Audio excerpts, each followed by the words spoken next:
Interlock ബ്രിക്സിൽ പണിയെടുത്ത വീടാണ്. പണി പടവ് തേപ്പ് പിന്നെ പടവും വാർപ്പ് കഴിഞ്ഞിട്ടുള്ളൂ, ബാക്കിയുള്ള നിലപ്പടിയൊന്നും കഴിഞ്ഞിട്ടില്ല. അപ്പോൾ ഇത് പറഞ്ഞാൽ കല്ല് കിട്ടാനില്ലാത്ത ടൈമിൽ പിന്നെ കല്ലിന് വലിയ ക്ഷാമമാണ്, കല്ലിന് വിലയാണ്.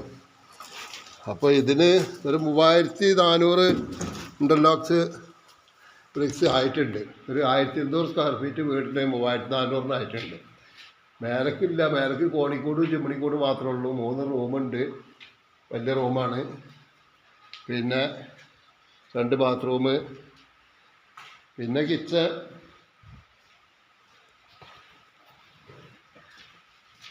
ഇതാണ് കിച്ചൺ.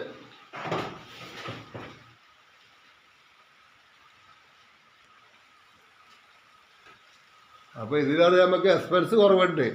സിമെൻറ്റ് ഒരു 3-4 ചാക്ക് 4 ചാക്ക് സിമെൻറ്റ് ആകെ ആയിട്ടുണ്ടാവുള്ളൂ. 4 ചോടായിട്ടുള്ളൂ പടവിന്. പിന്നെ പടവിന് 45,000 രൂപ പടവിന് ചിലവായി.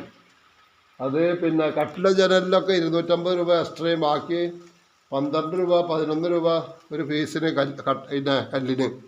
ഒരു ബ്രിക്സിന് 12 രൂപ 11 രൂപ അങ്ങനെയൊക്കെ ചാർജ് വരുന്നത്. 11 രൂപ ആയിട്ടാണ് നമ്മൾ കൊടുത്തത്. 12-നും പണി എടുക്കുന്നവരുണ്ട്. അപ്പോൾ 11 രൂപ ആയിട്ടാണ് നമ്മൾ പണിയെടുപ്പിച്ചിട്ടുള്ളത്. പിന്നെ ഇത് പിന്നെ പടവിന് ചിലവൊന്നുമില്ല. ഇനിയിപ്പോൾ തേപ്പ് പ്ലാസ്റ്ററിങ് ചെയ്ത് കഴിഞ്ഞാൽ ഇതൊക്കെ അടച്ചു കിട്ടും. അല്ലെങ്കിൽ പിന്നെ പുട്ടിയിട്ട് അടച്ചിട്ട് പെയിൻറ്റിങ് അങ്ങനെയും ചെയ്യാം. പ്ലാസ്റ്ററിങ് ചെയ്യാമെന്നാണ് ഉദ്ദേശം. അപ്പോൾ നിലപ്പടിയൊക്കെ ആദ്യം കഴിഞ്ഞ്, നിലം കോൺക്രീറ്റ് ആദ്യം ചെയ്ത് ഇതല്ല, തറയുടെ മേലിൽ ബെൽറ്റ് അടിക്കുമ്പോൾ തന്നെ അതിൻ്റെ കൂടെ അടി കോൺക്രീറ്റ് ചെയ്ത്, അതിൻ്റെ കോൺക്രീറ്റ് ചെയ്തിട്ട് അതിൻ്റെ മേലെന്നാണ് കട്ടിൽ വെച്ചിട്ടുള്ളത്. അപ്പോൾ പിന്നെ ചെതലിൻ്റെ ശല്യമൊന്നും ഉണ്ടാവില്ല. കട്ടിലൊക്കെ മരം തന്നെയാണ് വെച്ചത്, കട്ടിലെ ജനലൊക്കെ മരമാണ്. അപ്പോൾ പിന്നെ ചെതലിൻ്റെ ശല്യം ഇല്ലാതിരിക്കാൻ വേണ്ടിയിട്ട് ആദ്യം അടി കംപ്ലീറ്റ് കോൺക്രീറ്റ് ചെയ്തതാണ്. അപ്പോൾ ഇത് പടവിനാകെ 45,000 രൂപ വെച്ച് കൂലിയായിട്ടുള്ളൂ. പിന്നെ വാർപ്പ് എല്ലാം കൂടി ഒന്നിച്ച് ഒരു 135 വരും കൂലി. ബാക്കി പിന്നെ സാധനങ്ങൾ നമ്മൾ കൊടുക്കുക. ഒക്കെ കൂടി ഇതേപോലെ ഒരു വീട് ഉണ്ടാക്കുകയാണെങ്കിൽ അവറേജ് നിലപ്പണിയെല്ലാം കഴിഞ്ഞ് വരുമ്പോൾ ഒരു 18-20 ലക്ഷത്തിൻ്റെ ചോടായിട്ട് നിൽക്കും എല്ലാ പണിയും കഴിയുമ്പോൾ, ഫിനിഷ് ആകുമ്പോൾ. ഇങ്ങനത്തെ ഒരു വീട് ഒരു 1200 സ്ക്വയർ ഫീറ്റ്, 3 റൂം, സൗകര്യമുള്ള 3 റൂം, നീളം ഹാള്, ഡൈനിങ് ഹാളിൻ്റെ ഒരു തരക്കെന്നാണ് ഞാൻ പിടിച്ചിട്ടുള്ളത്. ഇത് ഫുള്ള് ഡൈനിങ് ഹാളാണ് നീളം കിടക്കുന്നത്. അല്ല, അപ്പോൾ ഡൈനിങ് ഹാളൊക്കെ നല്ല സൗകര്യമുണ്ട്. പിന്നെ സിറ്റ് ഔട്ട് ചെറുതാണ്. സിറ്റ് ഔട്ടിൽ ഇപ്പോൾ അധികം ആൾ വന്നിട്ട് പുറത്തുനിന്ന് ആരും വരുമ്പോഴേ സിറ്റ് ഔട്ടിൽ ഇരിക്കുള്ളൂ. പിന്നെ ബന്ധത്തിൽ കുടുംബത്തിലുള്ളവരൊക്കെ വന്നു കഴിഞ്ഞാൽ കണ്ട് ഹാളിലേക്കെല്ലാം കയറിയിരിക്കാം.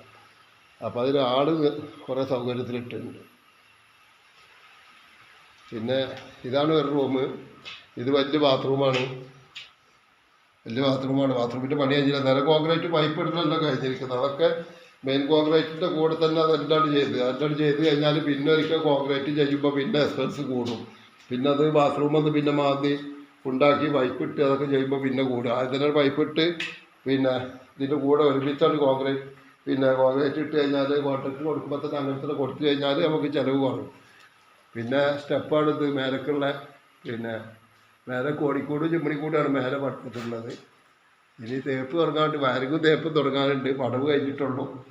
പിന്നെ വയറിങ്ങും തേപ്പ് തുടങ്ങി കഴിഞ്ഞാൽ ഇപ്പോൾ ഒരു റൂമിൽ മാത്രമേ ഇവിടെ റാക്ക് ഇട്ടിട്ടുള്ളൂ. കാരണം ഇപ്പോൾ റാക്ക് ഇടലില്ല. കാരണം ഈ റാക്കിൻ്റെ മുകളിൽ പൊടി വീട് കിടന്ന് പിന്നെ ഫാൻ വർക്ക് ചെയ്യുമ്പോൾ ആ പൊടിയെല്ലാം പിന്നെ താഴത്തേക്ക് ആയിട്ട് അലർജി വരുന്നുള്ളതൊക്കെ ആരും ഇപ്പോൾ റാക്ക് അങ്ങനെ ഇടുന്നില്ല.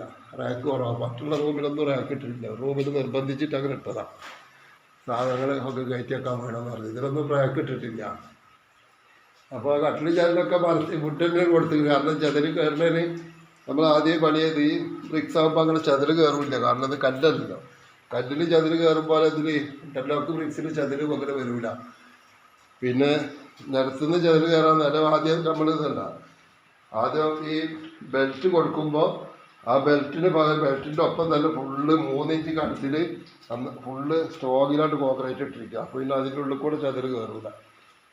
അപ്പോൾ ഇത് ആർക്കെങ്കിലും പിന്നെ ഇതേപോലത്തെ വീട് ഉണ്ടാക്കണം എന്നുണ്ടെങ്കിൽ പിന്നെ ഇത് സബ്സ്ക്രൈബ് ചെയ്ത് കഴിഞ്ഞാൽ ഞാൻ പിന്നെ നോട്ടിഫിക്കേഷൻ അയച്ചു തരാം. അപ്പോൾ നമ്പറൊക്കെ വിട്ടുതരാം. അത് പണിയെടുത്തവരെ നമ്പറൊക്കെ വിട്ടുതരാം. നമ്മൾ പരിചയമുള്ള ആൾക്കാർ തന്നെയാണ് വീട് പണിയെടുത്തുള്ളത്. നല്ല വർക്കാണ്. അതിൻ്റെ പുറത്ത് ബാക്ക് സൈഡാണിത്, വീടിൻ്റെ ബാക്ക് സൈഡാണിത്. പിന്നെ കക്കൂസിൻ്റെ സ്ലാബാണ് ഇവിടെ ബോഡി. അതൊക്കെ അതിൻ്റെ കൂടാണ് കോൺക്രീറ്റ് ഇട്ടതാണ്. കാരണം ഒരുമിച്ചാണ് കരാറ് കൊടുത്തു കഴിഞ്ഞാൽ ആ ഒരു ചിലവ് ഒന്നിച്ചാണ് കൂടും. കോൺക്രീറ്റ് എന്തൊക്കെ നമുക്ക് കോൺക്രീറ്റ് ഉണ്ടോ നമ്മൾ വീട് പണി എടുക്കുമ്പോൾ പ്രത്യേകം നോക്കേണ്ടത് കോൺക്രീറ്റ് ഐറ്റങ്ങൾ, കക്കൂസിൻ്റെ അടി കോൺക്രീറ്റ്, ചിമ്മിണിക്കൂട്, കക്കൂസിൻ്റെ സ്ലാബ്, ഇങ്ങനെ കോൺക്രീറ്റ് ആയിട്ടുള്ള എല്ലാ വർക്കും ഒരുമിച്ചാണ് കൊടുത്തു കഴിഞ്ഞാൽ നമുക്ക് ഒരുമിച്ച് ഒറ്റ ചിലവിലാണ് കഴിയും. അല്ലെങ്കിൽ പിന്നീട് കുറേശ്ശെ ചെയ്യുമ്പോൾ എക്സ്പെൻസ് കൂടും എന്നും കൂടി ഓർമ്മപ്പെടുത്തുന്നു. ആർക്കെങ്കിലും ഇത്തരം വീട് വെക്കാൻ പിന്നെ ഇത്തരം ബ്രിക്സിൽ വീട് വെക്കാൻ ആഗ്രഹം ഉണ്ടെന്നുണ്ടെങ്കിൽ വിളിച്ചു കഴിഞ്ഞാൽ ഇതിൻ്റെ പണിക്കാർ ഇത് എടുത്ത് ചെയ്ത് കൊടുക്കുന്ന ആൾക്കാർ നമ്പറൊക്കെ ഞാൻ തരാം എന്ന് ഓർമ്മപ്പെടുത്തുന്നു.